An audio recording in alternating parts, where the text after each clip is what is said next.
Like seriously big boss, 4 लोगों को nominate किया, नॉमिनेशंस डिस्कस करते, इसलिए कब हुआ था ये? और ये प्लानिंग जब एली और राहुल ने एट द फर्स्ट ऑर्डर की थी सबसे पहले, तब क्यों नहीं उनको नॉमिनेशंस में डाला? उसके बाद उन्होंने राहुल एली एजाज ने जाकर एजाज से की, उसके बाद इन लोगों ने आकर अभिनव से की, उसके बाद रुबीना से की। उस हफ्ते कुछ नहीं किया आपने। इस हफ्ते उन चारों को नॉमिनेट कर दिया क्योंकि वो एक कंटिन्यूएशन वाली बात करते हैं। हालांकि वो फुटेज आप दिखाइए कहाँ डिस्कशन हो रहा है, और अगर हुआ है तो वो बात कंटिन्यूसली जो चल रही है, जिसकी शुरुआत एली और राहुल वैद्या ने की थी, उनको तो नहीं नॉमिनेट किया आपने। एली दोबारा आए इसमें तो आपने नॉमिनेट किया। राहुल वैद्या क्यों इसमें शामिल नहीं है, जबकि पूरा मास्टर प्लान राहुल वैद्या और एली का ही था? क्या आप मुझसे सहमत हैं? आप मुझे जरूर जरूर जरूर बताएं। और रुबीना, दोबारा बहनापे के, दोस्ती के, सहेलीपन के झांसे में मत आना। एक बार लाइक एल्डरली, मदरली, सिस्टरली करके आप देख चुकी हो, क्या आपको मिला है? दोबारा उसका रिपीट टेलीकास्ट हम नहीं देखना चाहते। अपनी आंखें खोलो, उस घर में कोई दोस्त नहीं है। अगर बात करें तो राहुल महाजन निकल गए और लगेज रूम को मुद्दा बनाया गया। कम ऑन बिग बॉस, इतनी नौटंकी के बाद भी आपके पास फुटेज नहीं है? आपको लगेज रूम का अरेंजमेंट दिखाना पड़ रहा है 20 मिनट तक। लानत है, लानत है भाई, लानत है कि आपके पास राखी सावंत, अर्शी खान और तमाम लोगों के होते हुए, दरअसल आज बहुत देर तक ये लोग सो रहे थे, बहुत देर तक, इसलिए कंटेंट शायद कम क्रिएट हुआ। तो ये लगेज रूम का स्ट्यूपिड मुद्दा इतने लंबे वक्त तक दिखाया, और जैसे ही ये बात सामने, अर्शी ने बिग बॉस को एक स्कीम दे दी कि वो घर का मुद्दा कैसे पलट देंगी, और जैसे ही इन चारों को नॉमिनेट किया गया, अर्शी और तमाम लोग मजाक उड़ाने लगे। राहुल वैद्य ने भी मुस्कुरा के कुछ तो कमेंट किया, उन्होंने कहा जोर का झटका धीरे से लगा। राहुल महाजन, आप एली के तो दोस्त हैं ना, जैस्मिन के भी दोस्त हैं, और आज जैस्मिन रो रही थी राहुल वैद्य के सामने और एली उनके पास नहीं है। अगर आप जेन्युइन रोती हैं जैस्मिन, तो फिर एली जो आपके दोस्त हैं, बॉयफ्रेंड हैं, हमसफर हैं, वो आपके पास क्यों नहीं आए आपको चुप कराने? उनको भी पता है कि ये कंटेंट क्रिएशन हो रहा है तो मैं ना जाऊं। इस वजह से जैस्मिन ने कहा, जिसको आज तक तू कह के किसी ने नहीं बुलाया, उसको तो तू सीरियल में कितने लोगों ने कहा। एली, जैस्मिन भी, एली भी तू बोलता है, राहुल भी तू बोलता है, आई थिंक रुबीना और अभिनव भी तू बोलता है, सिद्धार्थ शुक्ला भी तू बोलता था, सारे दोस्त तो आपको तू बोलते हैं।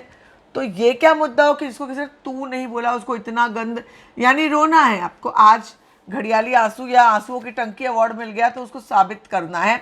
शुरुआत करते हैं, बिग बॉस ने क्यों चारों को नॉमिनेट किया? क्या बिग बॉस का प्लान ये है कि अभिनव शुक्ला को निकालो बाहर, घर से बाहर निकालो इसको, रुबीना को अकेले खेलने दो, रुबीना को अकेला पढ़ने दो, अभिनव का खेल खत्म हो गया? क्योंकि इसके लिए सबसे साफ तरीका है इस तरह से निकाला जाए, अदरवाइज वोटों की गिनती अगर आएगी तो वोटों से तो अभिनव बच ही जाएंगे, क्योंकि उनके सामने सोनाली फोगाट है, अर्शी खान है। मैं राखी को एक बार लीवे दूंगी, राखी शायद अभिनव से कॉम्पीट कर सकती हैं वोटिंग में, मगर डेफिनेटली अर्शी और सोनाली फोगाट और राहुल महाजन जो निकल गए आज, ये दोनों उनसे कॉम्पीट नहीं कर सकते। तो क्या अभिनव को निकालने का ये एक तरीका क्या है? क्या अभिनव को सीक्रेट रूम में रखने वाले हैं आप लोग?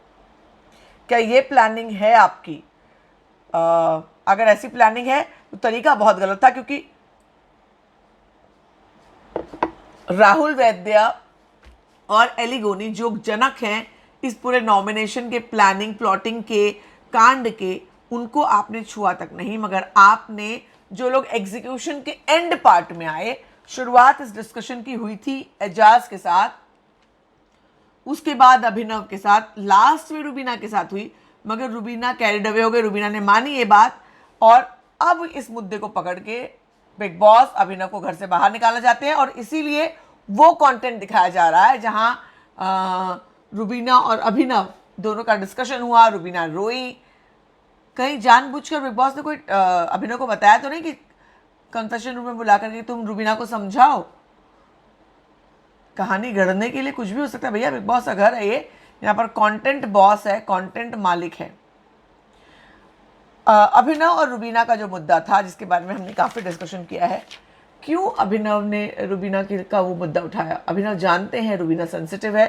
कल मतलब वीकेंड के वार के बाद जब ये हुआ सब कुछ, रुबीना परेशान थी, लगातार उसे बैश किया गया, उसके बावजूद क्या अभिनव ने फुटेज लेने के लिए ये बात की, अपने ब्राउनी पॉइंट्स बनाने के लिए कि मैं तो अपनी बीवी को बहुत समझाता हूँ और मैं इंटेलिजेंट हूँ, मैं उसको सच्चा रास्ता दिखाता हूँ, ये करने के लिए किया या जेन्युइनली वो करना चाहते थे। रुबीना ने कहा मैं तो तुम्हारे रॉन्ग पॉइंट्स कभी नहीं काउंट करती।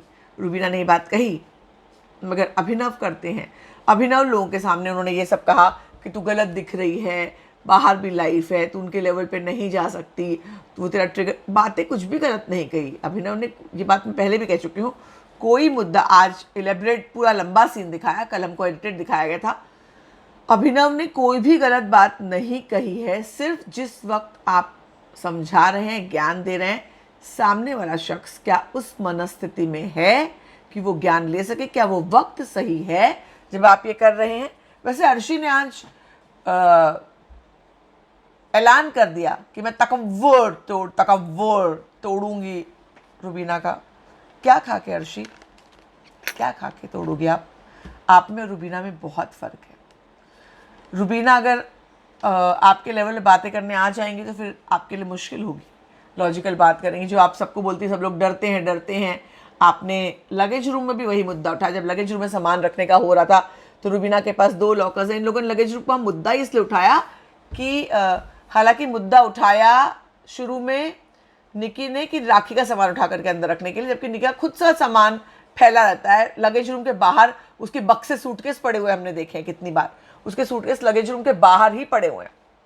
मगर उसके बाद सोनाली फोगाट आज जाग गई। राहुल महाजन के निकलने के बाद उनको लग गया कि भैया अगला नंबर मेरा ही है, और आज उन्होंने सोचा कि लगेज रूम ठीक कर लेंगे। इन लोगों ने लगा कि जो कॉन्टेस्टेंट्स हैं वो फंस जाएंगे, वो लोग नहीं करेंगे और लड़ाई होगी, झगड़ा होगी, बड़ा मुद्दा होगा। लेकिन चैलेंजर्स ने शांति से आकर के एडजस्ट करके अपना अपना रास्ता कर लिया, क्योंकि वो लोग अभी सॉफ्ट टारगेट का मुद्दा इतना उठा है, सॉफ्ट टारगेट पे इतना बड़ा ज्ञान मिला है, तो वो लोग उस पर लड़ने के मूड में नहीं थे, तो वो मुद्दा वेस्ट हो गया। अगर इसके अलावा मैं एक और मुद्दे की बात करूं, फिर सॉफ्ट टारगेट की बात आने के बाद राखी सावंत लगातार कह रही है कि मुझे सॉफ्ट टारगेट किया जा रहा है। अर्शी खान लगातार रुबीना पर अटैक किए जा रही हैं। तकव्वुर तोड़ूंगी मैंने कहा, उसके अलावा लोगों का निवाला छीनती है तेरी, तो तुम जो बोल कर जाओगी वो मैं नहीं सुनूंगी, रुबीना जी चुप बोल रही, सब लोग चुप हो जाइए, इस तरह के तंज। एजाज और अर्शी एक हो गए थे, दोनों ने मिल करके, बाद में वापस टूवर्ड्स द एंड एजाज और अर्शी की लड़ाई हो गई, क्योंकि ये लोग किसी के साथ टिकने वाले नहीं हैं। एनीवेज, अर्शी ने बिग बॉस को भी स्कीम दे डाली है, मुझे कैप्टन बना दो, सबका तख्ता पलट दूंगी। मतलब उनको लगता है कि बिग बॉस को ऐसा बोलूंगी तो बिग बॉस सोचेंगे अरे चलो चलो अर्शी को कैप्टन बना देते हैं। देखते हैं बिग बॉस क्या सोचते हैं। वैसे अब रुबीना ने आज एक जो बात कही, मैं वाकई सोचे पड़ गई हूँ कि मैंने मुद्दा डिस्कस किया शायद ना, बहनापा वाला, सिस्टर वाला मुद्दा शायद शुरू में डिस्कस किया। जैस्मिन को रुबीना और अभिनव ने पाल पोस कर 4 हफ्तों तक बड़ा किया, हालांकि बड़ी नहीं हुई वो, अब तक 4 साल की थी, मगर उन दोनों ने उसको शेल में रखा, पूरा शेडो में रखा, पूरी तरह से शेडो में रखा, शेल गलत शब्द है। और उसके बाद जो हुआ हम सब ने देखा, जैस्मिन ने रुबीना के साथ क्या किया, कैसा बर्ताव किया, और रुबीना उस रिश्ते को संभालती रही लगातार, मगर जैस्मिन ने उसका पूरा चीरफाड़ कर दिया। अब एक दूसरा रिश्ता रुबीना बना रही है निकी तंबोली के साथ। तुम मुझे अपनी बड़ी बहन कहती हो तो तुमको सलाह देना चाहूँगी, बहुत सही सलाह दी उन्होंने कि सॉफ्ट टारगेट की बात आई, तुम राखी किस लिए ऐसा मत बोलो, अदरवाइज ये मुद्दा तुम्हारे खिलाफ जाएगा। जबकि वो खुद डिप्रेस थी रुबीना, कल रात को सब कुछ इतनी बात हुई, परेशान थी। पहली सुबह थी जब रुबीना दिलैक नाची नहीं, वो रोते हुए चेहरे के साथ उठी है सुबह। अगर आप सब लोगों ने ऑब्जर्व किया हो तो पहली बार, इसके पहले जब वो घर के बाहर थी और उठी तब उनका उतना उदास चेहरा देखने मिला था, मगर अब इसके पहली बार ऐसा हुआ है कि उनका चेहरा इतना उदास दिखा। मगर बावजूद उसके उन्होंने आके निकी तंबोली को सलाह दी, उनको कहा कि तुम ऐसा मत करो। रुबीना सावधान हो जाओ। निकी तंबोली जैस्मिन की भी माँ है, वो तो है ही फ्लिपर, बोलती मैं फ्लिप मारूंगी, वो तो है फ्लिपर। तो उसके पास आप क्या सोचकर उसके साथ रिश्ता जोड़ रही हो? थोड़ा दिमाग जगह वो रखो, वरना ये तो बहुत मामला गड़बड़ हो जाएगा। वैसे आज और कोई खास मुद्दा रहा नहीं। अगर मैं बात करूं तो कुछ एक तो ये अवार्ड्स का नाम सामने आया, रामू काका सफाई अवार्ड जो एजाज खान को दिया गया। रामू काका इधर आओ अवार्ड, बहुत ही ज़्यादा शर्मनाक था ये। नज़दीकी अवार्ड्स एजाज और अर्शी को मिला, जो पास जाते हैं, और आंसू की टंकी ऑब्वियसली जैस्मिन, कोई उसमें है ही नहीं कंपटीशन। गीदड़ भपकी मुझे लगा था एलिगोनी की जगह राहुल वैद्य को मिलेगा, मगर एलिगोनी को मिला। वैसे एलिगोनी भी बहुत गीदड़ भपकी देते हैं। Life time achievement award Rakhi Sawant को मिला। तो ये एक हाईलाइट है कि कुछ गेस्ट आए। बाकी आज के एपिसोड में कुछ खास कुछ भी नहीं था। बाय प्रोडक्ट एक दिन इन लोगों ने बाय किया, मंडे का प्रोडक्ट ऐसे ही निकाल दिया है। क्यों क्या मतलब आज का एपिसोड थोड़ा 1 घंटा आधा घंटा कम दिखाते, कुछ कंटेंट ही नहीं था अगर देखा जाए। सिर्फ ये जो नॉमिनेशन का मुद्दा था, इसके अलावा घर में कोई कंटेंट नहीं था। पूरा का पूरा बकवास शो था, पूरा का पूरा बोरिंग शो था। लेकिन ये मुद्दा मैं बार बार कहना चाहूँगी कि जब ये प्लानिंग राहुल वैद्य ने शुरू की है एली के साथ मिलकर कि एक एक पुराने लोगों को हम एक एक करके निकालेंगे, नए लोग अभी फ़िलहाल नए लोगों को निकालेंगे, पुराने लोग मिलकर, तो ये तब मुद्दा क्यों नहीं उठाया गया? तब सिर्फ निकी और एली के पॉइंट को पिकअप किया लास्ट वीक, और उनके किए की सज़ा साफ शब्दों में बिग बॉस ने पूरे घर को दी थी। नॉमिनेशंस में विकास बच गए थे, कैप्टन थे। तो जबकि ये उस हफ्ते में हुआ था, उसके बाद बिग बॉस ने, जबकि ये प्लानिंग तब से शुरू हो गई थी, मगर उसका जिक्र नहीं किया बिग बॉस ने। अभी उस कॉन्वर्सेशन को आगे बढ़ते हुए जो कुछ बातें हुई हैं उस पर निर्णय लिया। यानी बिग बॉस सिलेक्टिव तरीके से चीज़ें करते हैं। हालांकि होने के बाद राहुल वैद्य भी अगेंस्ट चले गए, राखी भी अगेंस्ट चली गई, लोग कमेंट करने लगे कि तमाम चीज़ें। और राहुल महाजन के जाने का अर्शी ऐसी फूट फूट के रोई जैसे कि अर्शी उनकी बेस्ट फ्रेंड थी। मतलब कुछ खास हमें तो दिखा नहीं था। अर्शी, आप खाली 3 लाख रुपए की अंगूठी मांग रही थी जो उन्होंने नहीं दी, सफाई भी आपने नहीं की। राखी से बॉन्ड था, जो बॉन्ड टूटा, राखी साइड में खड़ी थी, यानी बहुत कड़वाहट हुई, राखी नहीं गई। एली और राहुल वैद्य जो थोड़े क्लोज थे, राहुल वैद्य सारे लोग क्लोज हो गए थे। भाई एलिट है, बाहर जाके काम आ सकता है, सब लोगों की उनसे अच्छी दोस्ती बन गई थी। एनीवेज, हम उस मुद्दे में नहीं जाएंगे।